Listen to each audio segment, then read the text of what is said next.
ಸ್ವಯಂ ರಕ್ಷಣೆಗಾಗಿ ಹಿಂದೂಗಳ ಮನೆಯಲ್ಲಿ ಆಯುಧವಿರಲಿ.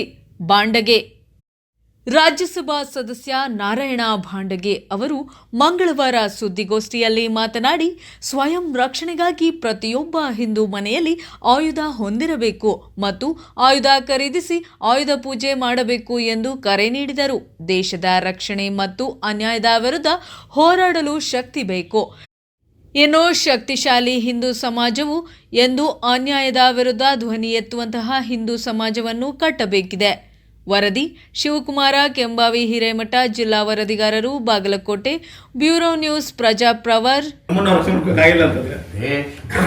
ನೀವು ಪ್ರತಿಯೊಂದು ಸಮಯ ಸಂದರ್ಭಕ್ಕೆ ಅನುಗುಣವಾಗಿ ಹೇಳಬೇಕಾಗ್ತದೆ. ನೀವು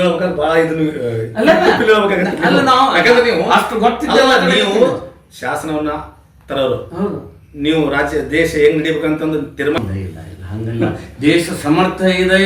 ದೇಶ ಈ ಸಂದರ್ಭದಲ್ಲಿ ಎಲ್ಲ ನೋಡಿದರೆ ಎಷ್ಟು ಶಕ್ತಿಶಾಲಿ, ಎಷ್ಟು ಸಮರ್ಥ ದೇಶ ಐತಿ.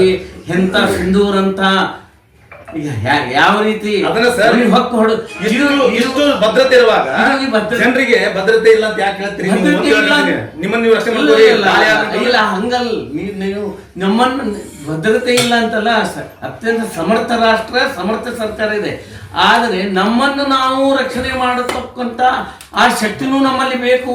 ಇದನ್ನು ಹೇಳ್ತಾ ಇದ್ದೀನಿ ನಾನು. ನಮ್ಮನ್ನು ನಾವು ರಕ್ಷಣೆ ಮಾಡ್ಕೋಬೇಕು. ಇಲ್ಲ ಸರ್, ಶಿವಾಜಿ ಮೂರ್ತಿದ ಏನ ಶಿವಾಜಿ ಇವ ಅದರ್ಸಲ ಒಂದು ಬ್ಯಾರೆ ಕಳಿಸ್ಬಿಟ್ಟು ಮತ್ತೆ ಎಲ್ಲರೂ ಎಲ್ಲೆಲ್ಲರೂ